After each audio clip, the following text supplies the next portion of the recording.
Hi everyone and welcome back to my channel. So today we're doing this little man's 2-year review. He turned 2 on Friday and I know every time these reviews come up and everybody says it, I can't believe he's 2, but I genuinely can't believe he's 2. Honestly feel like we just missed the baby years. It's just like blink and it's gone. I think it's quite sad as well because I really love the baby years, but it just went by so quickly, and I think COVID probably didn't help.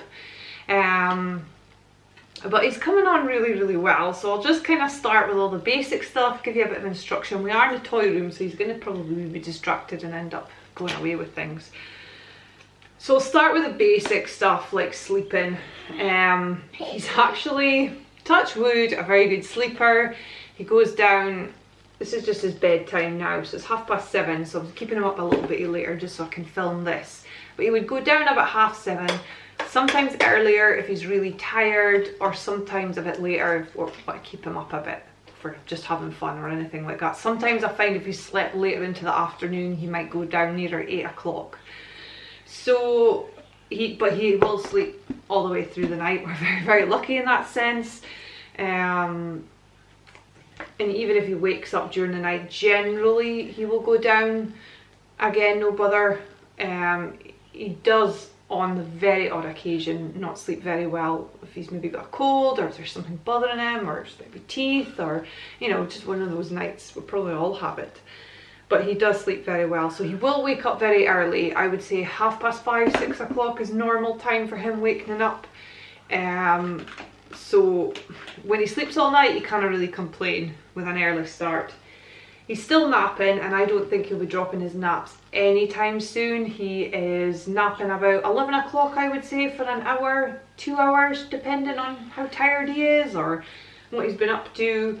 But I wouldn't really let him sleep past 2-3 o'clock, I would say. As I say, that does kind of affect his bedtime, and I probably would not let him sleep much past 2 hours unless he had maybe a cold or something and I felt like he needed it.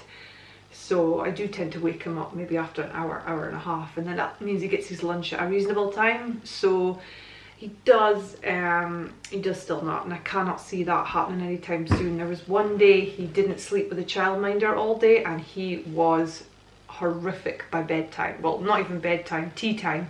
He'd fallen asleep on the sofa, and he just couldn't make it through till his normal bedtime. So that's definitely a no to no naps. Feeding, probably feeding, yeah. So obviously he is having his 3 meals, no problem. He's very fussy, and quite often will eat something, maybe have a couple of bits, and I'll give him like some sauce or cheese with it, and he'll eat a little bit more, and then that's it. It's not just like I'll eat it and I like it and that's it. It's if I feel like eating it, I'll eat it, and if I won't, you know, he's quite fussy. Probably more fussy than Olivia ever was, because you could kind of persuade her. But yeah, that's just don't seem to get kids who are good eaters into their toddler years. But he does like his food. He loves snacks and all the usual sort of stuff. And yeah, he drinks water most of the time, and he does get some milk in the morning. I give him some milk, just in a sippy cup. We dropped, I don't know if I said it last time, at 18 months, but we've definitely dropped the milk at bedtime. He doesn't get that anymore. In fact, we kind of limit drinks after tea time. So that's kind of it for eating. He would kind of just have 3 meals a day and 2 snacks. It's quite normal, but he's a big boy, so he does kind of need his food, do you? You're quite good. Breakfast is usually the best meal. Dinner, you would normally get a snack plate, and you like a snack plate, but even sometimes that can be a bit funny. And then tea time's a hit or a miss.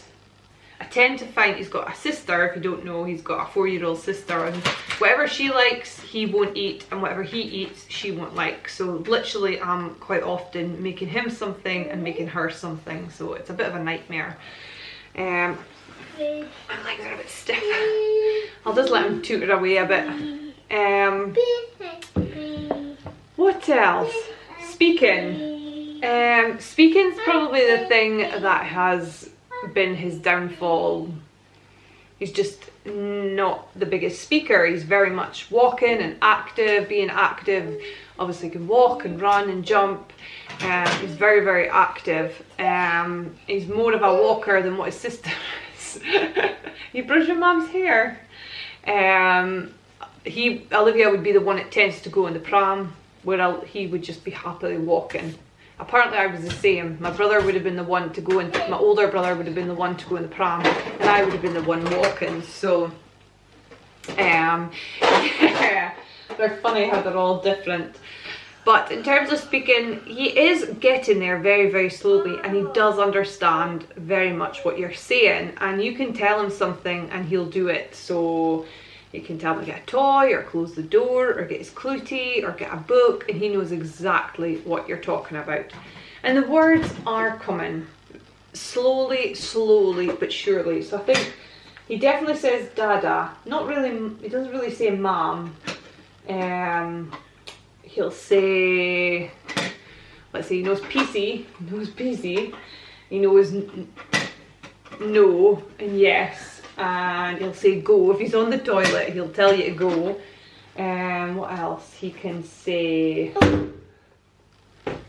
balloon, ball, things like that. Bee is like a beastie. We would say a beastie rather than a fly or something. So obviously Scottish. So you would say bee for a beastie. What else? I'm trying to think other things he would say. So you're putting on the spot. He is like the words are coming. So I think it's just got to be a very slow process. We haven't had his 2-year review yet. I presume that'll be a couple of months down the line. So I'm hoping they won't be any concerned, because I'm not, because I know it will come. And I think just obviously with COVID and that, he has had a lot of interaction with adults or like kids his own age to be able to get the speech, but it is coming on slowly but surely. So yeah, that's speaking. Obviously quite active. He's quite a boy. He's a bit of a troublemaker. He likes opening doors and going into things that he shouldn't, and drawing on walls with pens and pulling out stuff that he shouldn't. He's got this like lovely persona, like butter wouldn't melt, and most of the time he is good. Like he's sitting here playing quite nicely, but then other times he just kind of like, what can I do first? Quite often that's when Olivia's there, I find. When you're just with him himself, he's pretty good. He's quite content just to sit and play. In terms of what he likes, his favourite thing is probably Toy Story, Paddington, Fireman Sam and Paw Patrol. That's probably his favourite things. He loves cars and like vehicles and dinosaurs and balls. He's very good at kicking the ball and that. So we're thinking a footballer, although Craig will definitely be pushing golf on him as well. You doing my hair? Oh, beautiful. What else, Jamesy? He does quite like playing. He will sit and play quite nicely. He loves a book. So yeah, he's coming on really, really well. He is starting a twos group next week, so I'll be looking forward to him getting started with that, because I think that will help him come on a bit, and it'll be really good for his like social skills and just like hopefully develop him even more with all the singing and interaction and playing and all that. So that'll be really good for him. He's going there 2 days a week. Obviously one of the big things is potty training, and he is fully potty trained. James, stop making a noise. He is fully potty trained. He is still wearing pull-ups in bed, but I would say 99% of the time he's dry. We've had the odd occasion, and sometimes I find that is when he's ill or maybe a bit poorly or something. But he is dry all night, but I still wear a pull-up because he's not, we haven't taken down the cot in the side of the cot in his bed, so I'm always worried in case maybe there's a delayed reaction between him telling us he needs the toilet when he's in his bed. So it just obviously saves a bit of a wet sheets or anything, just in case. But as I say, most of the time he's dry. We have the same pull-up on that we've had on for weeks and weeks, because obviously if it's not wet, I just put on the same one the next night. So that's obviously saving a bit of money, saving the environment. But yeah, he has come on really well with potty training. Now, he was probably a lot less progressed in terms of potty training when we did it at just over 18 months, and I would say probably no, he wasn't ready, but we pushed it because I wasn't working at the time, or at least I wasn't working, I was on furlough. And the summer was coming up and it was dark and it was obviously the lockdown, and I just thought it was the ideal time to try it, and we've persevered with it. And it's not been the easiest because he was that bit slower than what Olivia was. I think Olivia took to it in about 2 or 3 weeks and that was it, apart from the odd accident here and there. He definitely regresses when things change.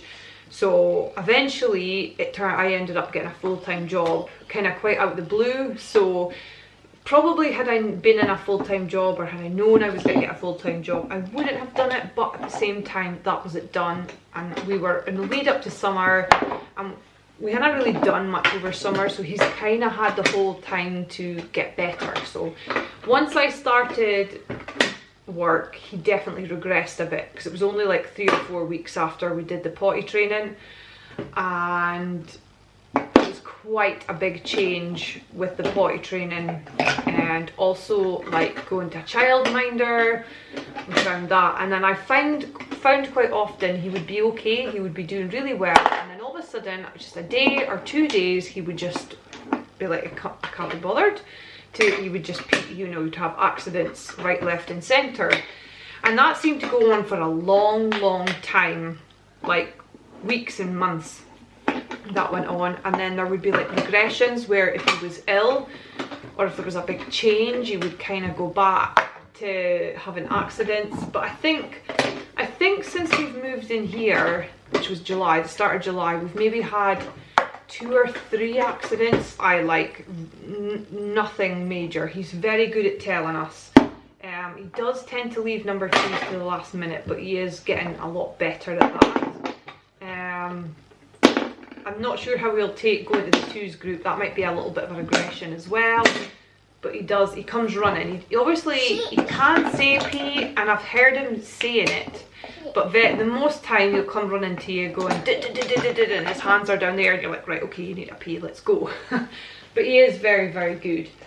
And I think for somebody so young and somebody who was definitely not quite experienced as what I know his sister was, it's very good as well. And everyone's so surprised when we tell them that he's potty trained, because he's obviously been potty trained since he was like 18 months. So yeah, we're really chuffed for him. He's done really well. Oh, thank you. What's that? Is that the cup? You say cup? Oh, I get my tea. Good. It was brilliant. We've been out of nappies for a long time. We haven't used nappies, but it definitely has been a lot harder than what Olivia was, I would say that, but we've persevered with it, and I think that's been the main thing, is we've persevered to get to where we are today. So it's really good. It makes such a difference. As you can see, for a 2-year-old, he's very tall. I think he's probably about 100 centimetres, and Olivia's, well, put it this way, Olivia's almost 4.5, just over 4.5, just over 4, and she is about 111, 12 centimetres, so there's only about 11, 12 centimetres between them, and there's 2.5 years almost, so he is going to be very tall. He's completely like these, what do they call them, percentiles. He's completely off the chart for height. I mean, you're talking like well off the chart, and there's like an adult height predictor which says we're looking at about 6'5", 6'4", 6'4". No, sorry. Yeah, 6'4", 6'4", which is what my dad is. So he definitely takes the height from me and my family. So yeah, we'll see what it is. I know he's tall, and then I kind of see him next to kids and I think, oh god, he really is tall. So sometimes surprises me.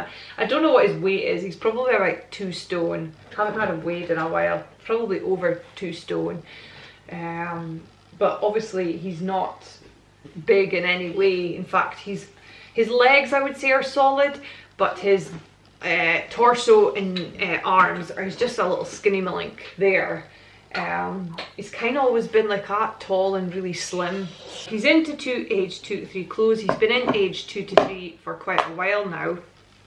I kind of think, I don't know when he'll be moving to age 3 to 4. I think his problem is, because he's quite slim, the age 2 to 3 can, you know, you might need to move up to the next level for the length, the next size for the length. But because he's really skinny around the waist, they'll like fall off of him. So, but I think that's kind of everything. I really do think that's probably everything. He is coming on really well. Can't quite believe he's 2. Definitely not a baby anymore. If you do have any questions, or if you're looking for anything you're not sure about or you want to ask, just pop it in the down bar below. Is it stuck? This way. This way. I'll pop all his other updates down below if you want to watch them and see how he's progressed so far if you're new. And yeah, I think we'll just finish things up. James, you get to say bye. Say bye. Look, come here. Look. You say bye. Bye bye. You say bye. He's clever. So yeah, that's it. I hope you've liked this little update of James. Give it a thumbs up if you did, and if you are new, please hit the subscribe button, and we'll see you the next time. Bye bye.